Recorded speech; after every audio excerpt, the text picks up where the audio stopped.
Hello, boys and girls. I would like to welcome you to the latest Trainers Talk. Today's guest, I got a very special guest, and we also have a very special story of how we met, but that will come later. This guest, Dr. Shannon Greene, she is a research program manager for the Department of Defense. And there's more there to it, but we'll see how much she can actually tell us when we get into our talk. And then she's also a very avid triathlon athlete, and we also talk about that. And I think her background with science and also her background with being an athlete is going to be a great discussion for today's talk. So, Shannon, welcome. Hi, thanks for having me. Yes, well, thank you for joining me for this. And like I said, we'll get to how we met, but in doing research, something that jumped out on the page when I was doing this was what happened to you in 2012 when you had your injury. Oh boy, 2012 was a big year for me. So I was in my final year finishing up my Ph.D. in microbiology at UC Berkeley, and was just getting ready to do my first triathlon of the season. It was going to be at Stanford in February. And my race bike was actually in the shop. And so I was riding my road bike and out riding with my coach, just doing one last little kind of shakeout bike ride a couple of days before the race. And about 4 or 5 miles into the race, I got my wheel stuck in a deep rut in one of those kind of crappy Berkeley roads and didn't even slide, just toppled right over to the side and fell on my hip with a pretty big thud. And turns out I actually broke my pelvis, still the one and only bone that I've ever broken in my body. So I picked a doozy. And yeah, so I mean, even before I knew that I'd broken my pelvis, I knew that I wasn't going to be able to do the race, obviously, in a couple of days. And then when I found out about, the real extent of the injury, I was like, well, what am I going to do about nationals? That was coming up in about 2 months in April, and it was going to be my final chance to race collegiate nationals for UC Berkeley. And I mean, all's well that ends well. I was really, really lucky to end up having to have surgery, and I was off crutches in about 8 weeks, which gave me about a week and a half before nationals. And I checked with my orthopedic surgeon, and I was like, can I race? And he was like, well, I mean, you're not going to make it worse. And I was like, okay, cool.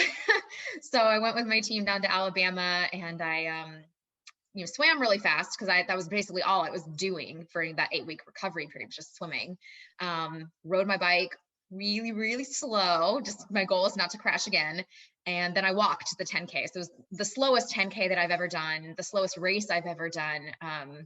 But I was still able to cross the finish line for my team, which was a complete shock. Like, I would not have anticipated that I was able to do that back when I was in the hospital. But yeah, that was a big year. And then a few weeks later, I got my PhD. And then in the summer, I moved out to Washington, D.C. So 2012 was a really big year.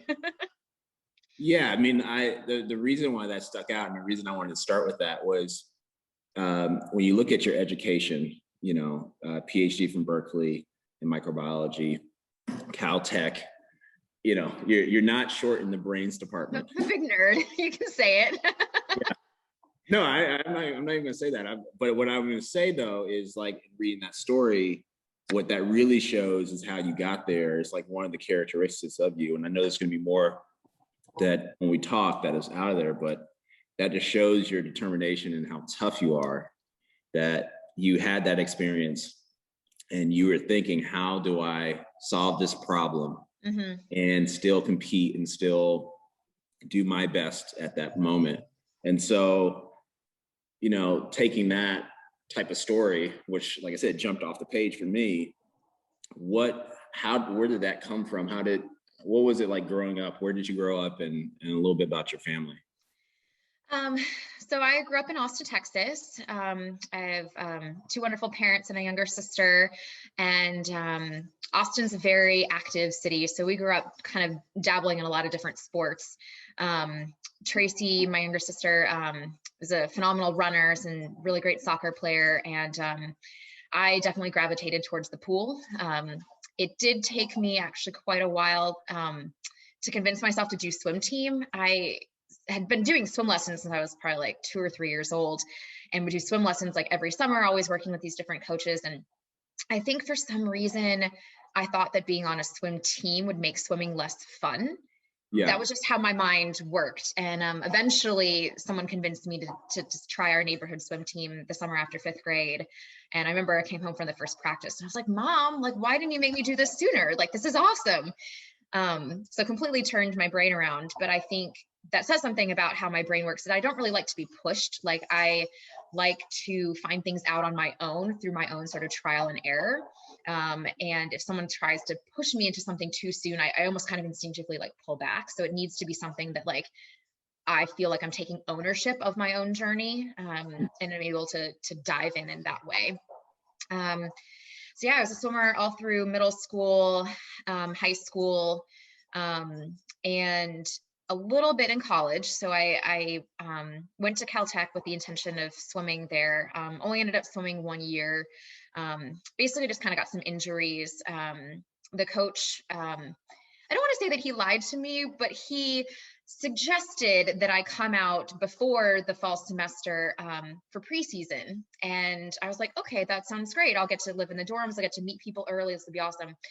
But what he didn't really tell me is that it was preseason water polo, not preseason swimming. And I'm not a water polo player. So we had like some element of swim practice every day, but most of it was water polo. And if you notice, I'm also wearing glasses, and I wear prescription goggles to swim because I don't wear contacts, and just, I'm weird. I don't like putting things in my eyeballs. And with water polo, you can't wear prescription goggles. You're not allowed to wear anything on your face.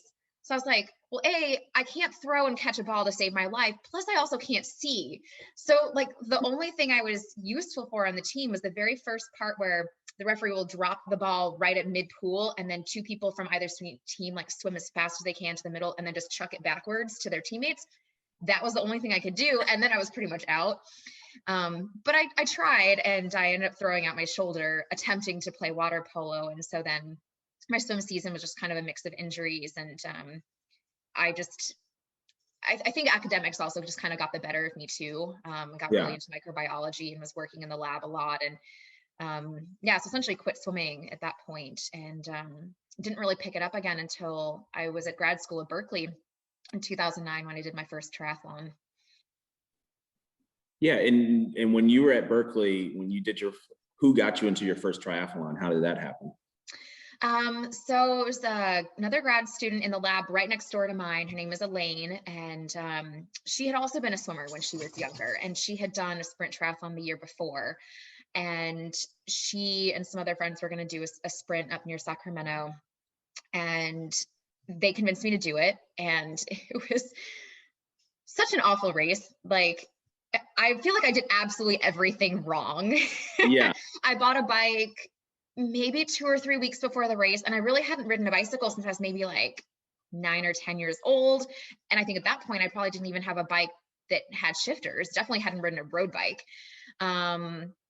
And I remember I swam pretty well, got on the bike, and I was wearing a swimsuit, and I put on triathlon shorts over my swimsuit, which also you're not supposed to do. This is before the run. So trying to put on like wet, like tight shorts over wet legs just was really slow. And then I sat down and I put on socks and I put on running shoes and I tied my shoes. And then I got on my bike, and I think I made it like 50 meters before the loop of my running shoe laces caught on the crank of my bicycle. So I had to get off, and I had to like untie my shoe and tie it in this really fancy knot so it wouldn't catch anymore. And I didn't really know how to shift. And like all these people just kept passing me on the bike, all these old people. And I was like, I know I don't really know what I'm doing, but I'm young and fit, and like this should not be happening. And everyone passed me. And oh, and then I also fell in the run too. It was on these like dirt trails, and I tripped over my own foot and I fell, and I was just covered in this red mud. And it was such a disaster, but I still had a lot of fun and really kept going. What's cool is that you found something that you were really already strong at, swimming, and then you transition into something that kind of kept you active? Because I can just tell that, like you were saying, it seems like academics, it was that those were the two sides of your life, is the academic side and the athletic side. Okay, so, you know, most people are going to make the assumption that we met somehow, because I used to grow up in Northern Virginia, spent some time there, went to school in Virginia. But I think it's even more interesting than that. So we'll play a little tag team on this story. So I was down in Charlottesville for my cousin-in-law was getting married, and my wife, Jackie, was in the wedding, and we had the rehearsal dinner later. So I had to pop out. I had a couple things that she forgot and I forgot that I needed to get from the mall. And I was coming back, and I get into the elevator, and then somebody like yourself steps in with a sparkly dress, and very sparkly dress, and you walk into the elevator. And so what happened from there? So we got in the elevator and we started going up. I think my room was on the 10th floor, I want to say. And I think we got above the 7th floor, and you could watch and see, on the screen of the elevator. So it was ticking off the floors, and it goes 7, and it started to go 8. And then all of a sudden we dropped, and then we stopped, and we were stuck between floors 7 and 8 in the elevator. Now, I had gotten back in the elevator because I was also going to a wedding. Yeah. And it had just rained. There was a horrible thunderstorm that passed through as we were about to get on the bus to go out to the winery for the wedding. And so in my mind, while we were waiting for the storm to pass, I was like, shoot, it's going to be really muddy. I can't be outside in heels. I need to run upstairs to my room to get some flats to throw into my purse just for while we're outside. So that's why I went into the elevator to go up to my room to get my flat shoes. And so we're sitting there, and and at first there's like, okay, this is weird. And we tried to reach towards to reach out to the hotel through their phone. No one's picking up. No one's picking up. We even call using our cell phone. No one's picking up. And then you can kind of take it from there. Where like you called your date at the time. Yeah, I called my wedding date. It was an engineer, and tried to explain the situation to him. The reception really wasn't even that great in the elevator, but he was able to kind of understand what had happened, and he tried to go to the front desk. And I think a large party was being checked in at the time, which is why no one was answering our phone calls. So he finally got the attention of the front desk person and said, hey, someone's stuck in the elevator. And I think they tried to call maintenance to see if they could get it unstuck. And for some reason, maintenance wasn't using the right channel on their walkie-talkie. So the front desk person couldn't find the maintenance person for a long time initially. And then I think they were able to find maintenance, and they tried, I think, resetting the power in the elevator, and it turned back on and it still wouldn't move. So then I think we realized, okay, we have a bigger problem. Probably going to need to call the fire department. Yes. And so all this is going on, and this is like what, 45 minutes to an hour almost. And so it's just me and you in the elevator, and I kind of, we started to chat a little bit, and I could tell, being a trainer, I was like, I could tell you worked out. And did my swimmer shoulders give it away? Oh yeah, I mean, you had nice form, nice arms and everything, and I was like, she definitely works out. And then we just had a nice little conversation, and ever since then we've kind of stayed connected through social media. But thinking about the scientist side of you and the athlete side of you, how do those two parts kind of mesh together within your training and how you kind of move in life? So I think as a scientist, for one, I'm very methodical. I really thrive on routine and repetition, and that's a lot of what being a scientist is, especially in a microbiology lab. You're kind of doing very similar things over and over, and maybe kind of tweaking small variables here and there to try to see, what might make a difference. And so I think I apply a very similar methodology to my training. Over the years, I figured out what types of things work for me. And what type of schedule is good for me, both from a training perspective as well as, when I'm eating, how I'm sleeping. All those things are important. And I don't like to change a lot of things at once, because it's very difficult to say the result of changing all of those things. You don't know which one actually, was the magic bullet or the detrimental thing. You don't really know. So I think I like to apply a lot of control in that way, where I'm maybe tweaking, just one thing at a time. And also really keeping track of my results from like a numbers perspective, especially in the pool. My coach really likes to give us the same workouts every couple of weeks, and we record our times, and he records them as well and keeps track. And the goal being that each time you do a specific workout, you should be getting just ever so slightly faster and having a slightly faster goal time. So I really like the numbers aspect as well, and that sort of tangible output of what you're doing. So what are some of the biggest things that you've changed, say, in the last 5 years that has gotten the because you're so methodical in how you do your measuring? What's the changes that you made that made the biggest improvement, you feel like? I think I can break it down. Maybe I'll give an example for each of the three sports. So I think I would say for cycling, for a long time, I was more of a gear masher. So I would push a big gear at very kind of lower RPMs. And my heart rate would just skyrocket when I would try to spin faster. And I would say probably in about 2017, 2018, I really started training more with the focus at having a higher cadence and trying to ride more at 90 to 95 RPMs, whereas before I was maybe more like 80 to 85. And I feel like having that ability to spin a little bit faster has really been a game changer for my steadiness on climbs. Because I feel like I have more fluidity with how I'm shifting, and I'm able to keep kind of a very steady rhythm in my legs, regardless of what the terrain is doing, if it's kind of going up and down. Whereas before, if I was pushing a big gear and then maybe the incline would pitch up, then I would really be slowing down my cadence, and it just felt more uneven. So that was kind of one tweak that I made that it's still a work in progress, that I really have to focus on. But I'm much more deliberate about that aspect of my training. For swimming, I would say that I've kind of taken a mindset that my swimming and triathlon is not going to be my main focus, that I'm a strong enough swimmer where I don't need to train a lot of distance to still be able to perform well in a triathlon. And so my focus has been a lot more on my races in the pool.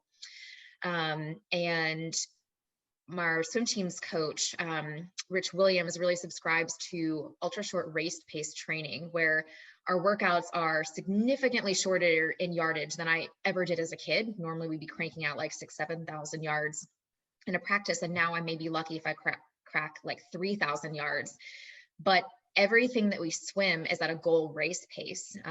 So for example, this morning I was challenged to swim some 75s butterfly at 100 race pace. So I'm essentially swimming 3/4 of the race at my goal race pace. And you're getting a lot of rest.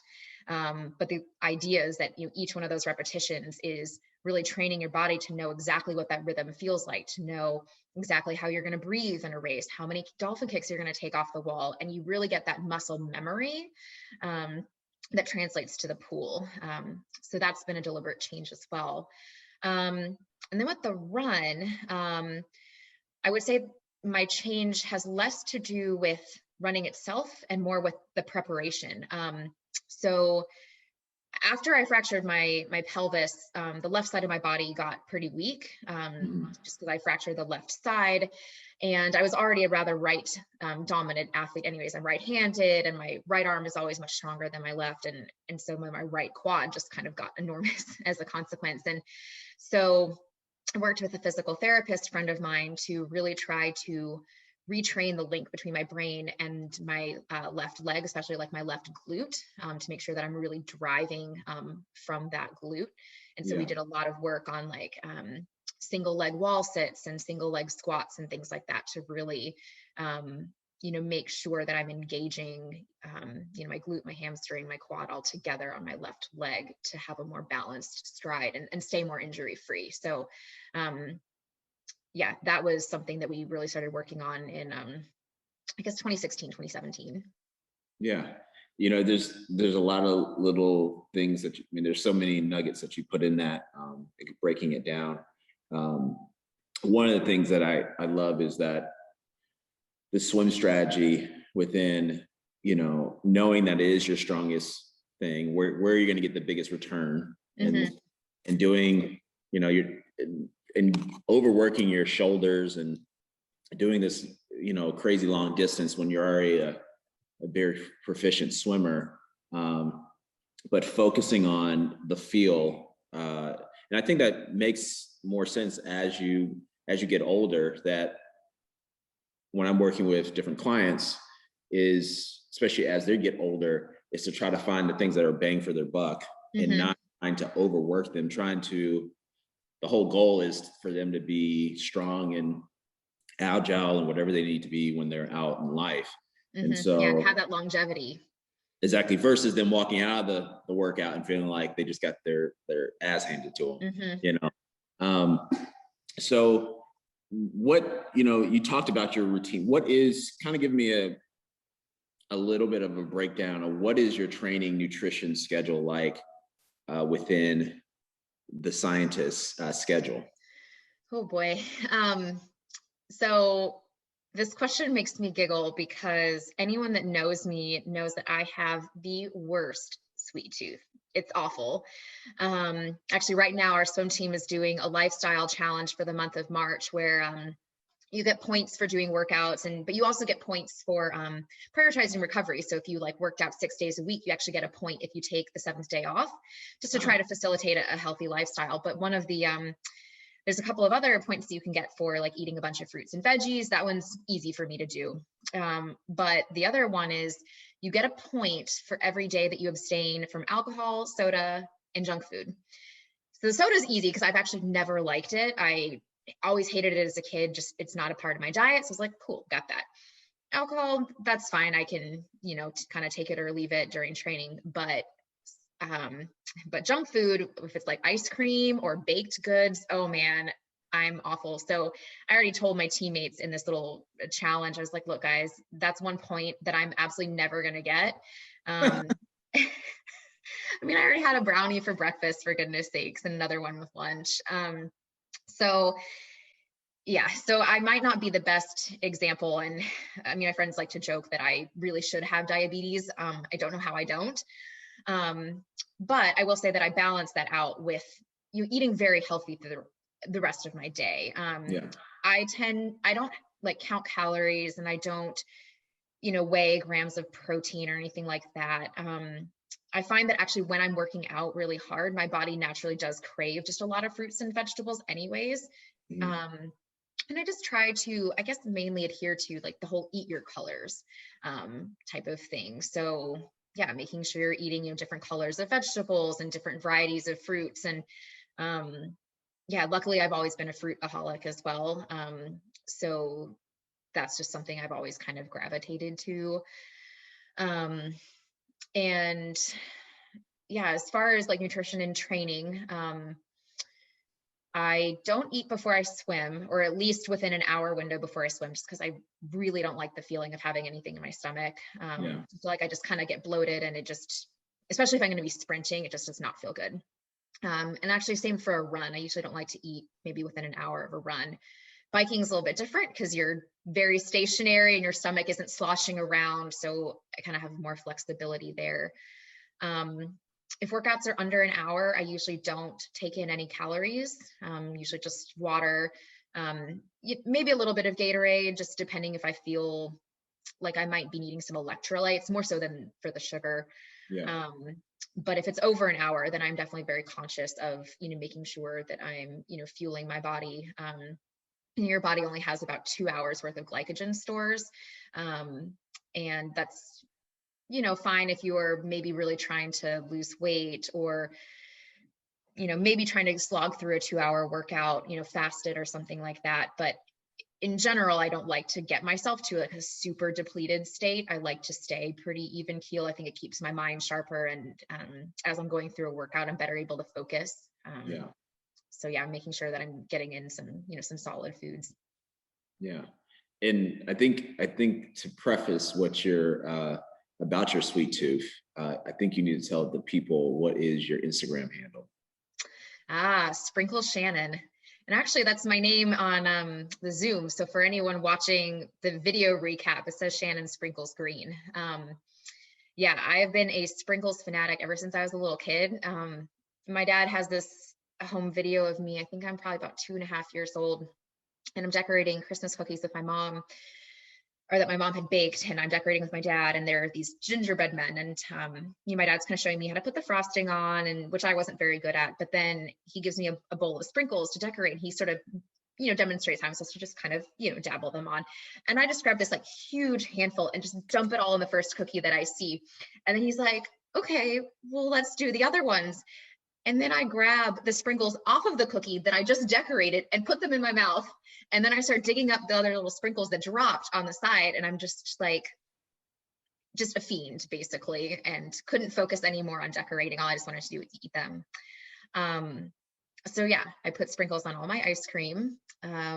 Rainbow sprinkles if the ice cream contains chocolate. If it's like a fruity or sorbet kind of ice cream, then I do chocolate sprinkles because I like to balance it out. Nice. And it goes with the eat your colors theme as well. So I like to keep it balanced in all aspects of my life. So what time of day do you normally do your workouts? And then how many days a week are you kind of working out usually?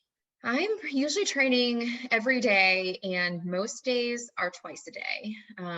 So I can give you kind of an example week.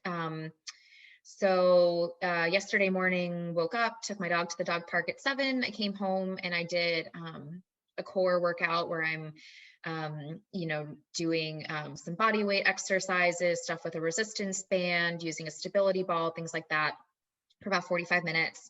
Then I go to work, which is working from home. So I go to my home office. And then in the evening, I did an 1.5-hour recovery ride.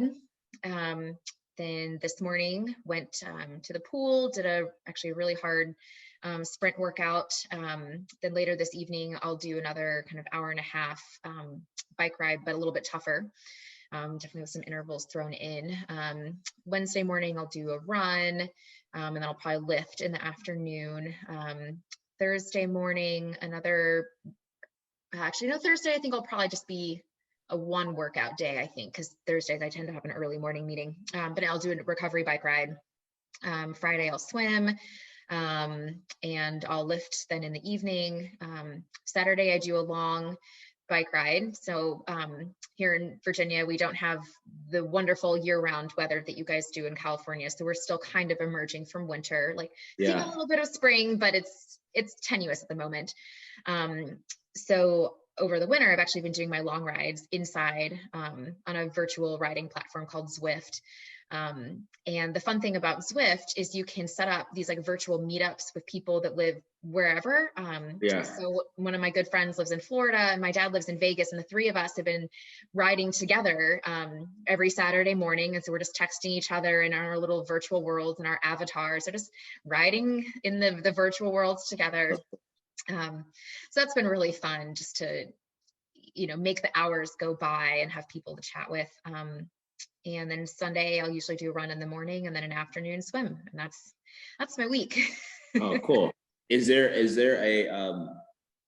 do you listen to music when you work out, or do you? I do on the bike. Yeah. Yeah. Yeah. What's the go-to? It depends. It depends what type of workout. So if it's something with intervals, then I definitely, want things that are kind of more up tempo. or maybe kind of, I don't know, inspirational in some ways. Like sometimes I'll Yeah. listen to like the Remember the Titans soundtrack, because that just always gets me kind of pumped up. Okay. And then if it's like a recovery day, then, I might listen to something more like some more mellow country or something like that to make sure I'm keeping my heart rate like nice and low. Because sometimes music can get me like more amped up, and then I get out of a recovery zone. So I like to kind of tune my playlists just depending upon what the goal of the workout is. Totally. I have one more question for you, and then and do you have any questions for me? I think I do.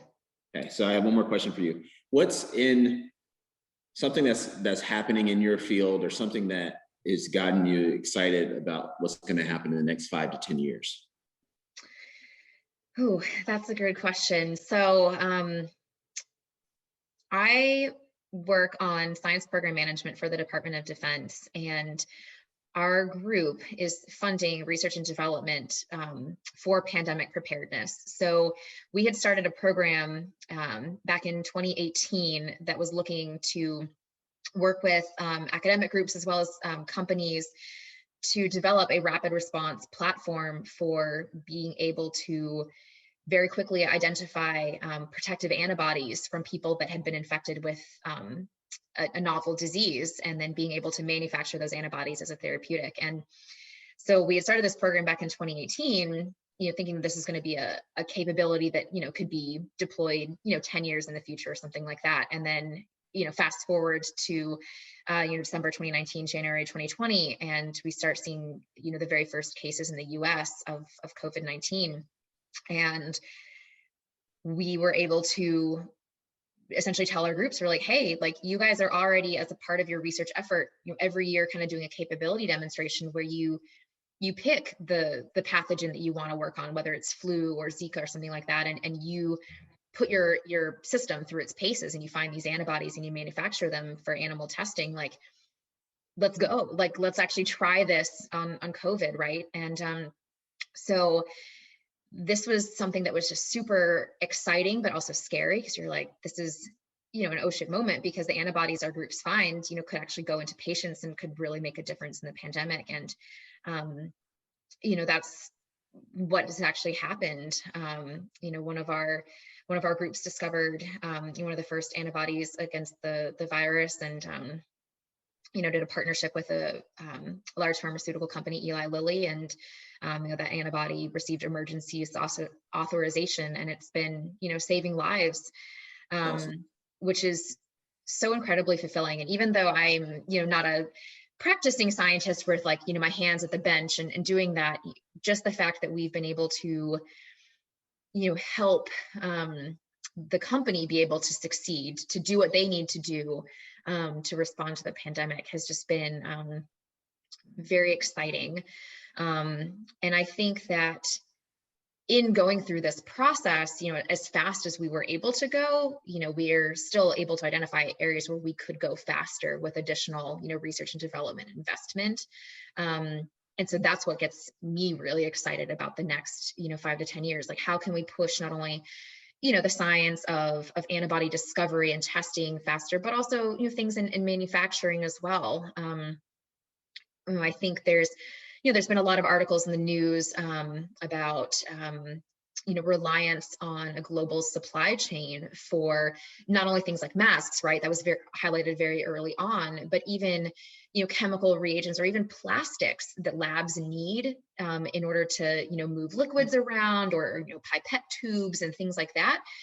A lot of those are sourced, outside the US, and became very scarce, early on in the pandemic. And so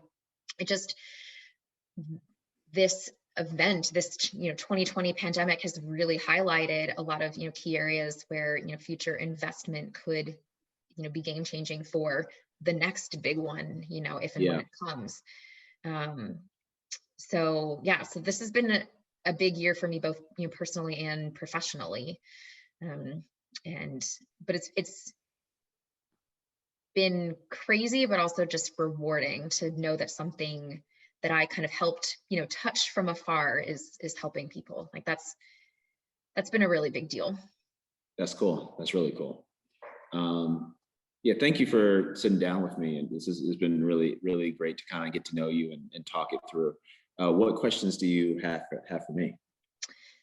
So, you asked me about, how the pandemic has kind of impacted, my own training. And I wanted to ask you, do you feel like, having you living in Napa as you do, and having been through now cycles of disruption with the wildfires you guys have experienced, do you feel like that gave you mental resilience to be able to, better weather the pandemic storm that we've lived through?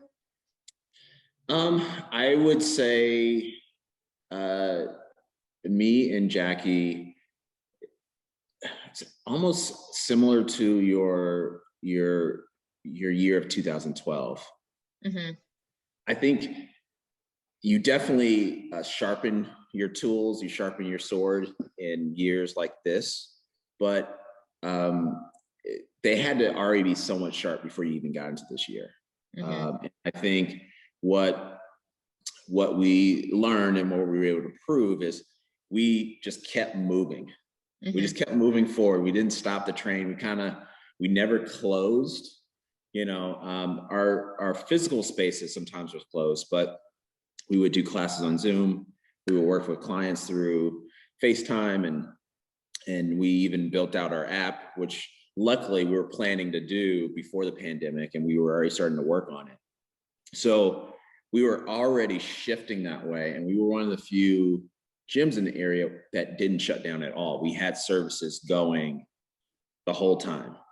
And you throw the fire on top of it, and yeah, it is discouraging to kind of keep hitting these like roadblocks Hmm. and these different things. But I think at the end of the day, what we realize is that what we provide mentally is to the people who are part of our community, Hmm. um, is probably more important than what we sometimes provide them physically. And what we provide them physically is the ability to be independent, the ability to do triathlons, the ability to work with younger athletes and stuff like that, to have more confidence in how they move and how they compete.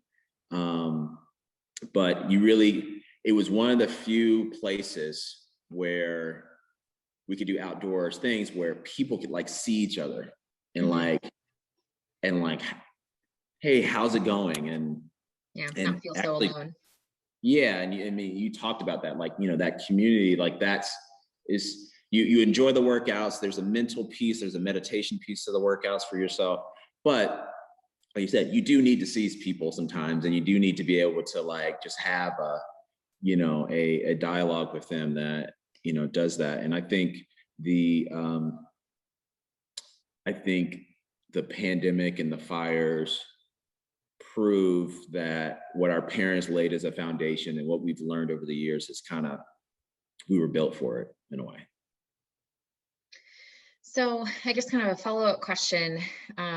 You talked about how the services that you guys are providing for the community is, really helping to rebuild their own, mental health and resiliency. So how do you kind of find a balance between, serving others in that way and enabling them to preserve their mental health while also making sure that you're taking care of yourself as well? Great question. Very, very good question. I think so. There's a couple of structural things that I do that helps me right off the bat. One of the things I decided to do fairly early when I moved to this area is I live in Santa Rosa, Hmm. and then most of our work is in Napa Valley, mainly in Calistoga, but we have a lot of work that we do up and down Napa Valley mainly. I've purposely decided to live there, sleep there, have my home there with my 4 kids and Jackie there, and this side of the hill is work. And so Hmm. what that does mentally is I have about a 25-minute commute to work. That 25 minutes I use to transition my brain from dad life, home life, Hmm. to work, and then vice versa when I'm coming back home. And so that in itself, that 25 minutes while I'm driving home, I'm listening to a podcast, I'm listening to music, I'm kind of allowing my brain to kind of go through a switch. And there was like a couple of years ago, we stayed here for a summer. We were in the transition of buying a house in Santa Rosa, but we felt summer's really busy. Let's stay here. And it was a cool experience. And I was 3 minutes away from work. But it confirmed what I'm doing is the right thing by living in Santa Rosa. Having a little separation of church and state. Exactly. And I think one of the things is people know me over here for the work we do and things like that. And when I go to the store over where close to where I live, nobody really knows me. Or if they know me as Isabella's dad, or they know me as Jackie's husband. Yeah. And so, which I'm kind of introverted too, and some people will be surprised by that, but my wife gets energy from being around people and like being in the center of that. I get energy by recharging, so I can give that energy to people when I'm, working and things like that. And so I become extroverted in a way when I'm around my work. But if you saw me at home, you'd be like, wow, that's a different Donavan. He's more quiet. He's a little bit more to himself. And so, kind of put a button on it. I think that's a big piece of it. The other part of it is, knowing, kind of you starting to learn, test things out. Certain things I test out is like when me and Jackie need the retreat time for just the two of us, or just one of us to go somewhere to kind of get away. And we kind of put that in quarterly. I went one year where I just kind of pushed through and went like 8 months, like 6 days a week, working 6 days a week. And I was like, that's a little too much. So learning that. And then I think working on ways to talk work with my team and teaching them this so that they can filter it down, because I can't work with everybody. And so showing empathy when I'm working with them, showing, it's not all about their medical history. What really gets them kind of jazzed up, what really kind of puts a spark in there. What is the stories that they tell you, about your, about your father, and you putting the sprinkles on the cookie. Like those are those little marks that happen that really makes the person and really gives the juice to the person. I love that. Yeah. So, well, any other questions? That was it. I think we're good. I mean, I could grill you some more. No, that's good. Let's sit there, because I want to really thank you for sitting down with me, and I would love to do a part 2 as things progress, as your work progress, as you're getting back out there and you're actually competing. Oh gosh, yeah, I know. Who knows when? yeah, but hopefully that's soon, sometime this year, you'll be able to start doing that.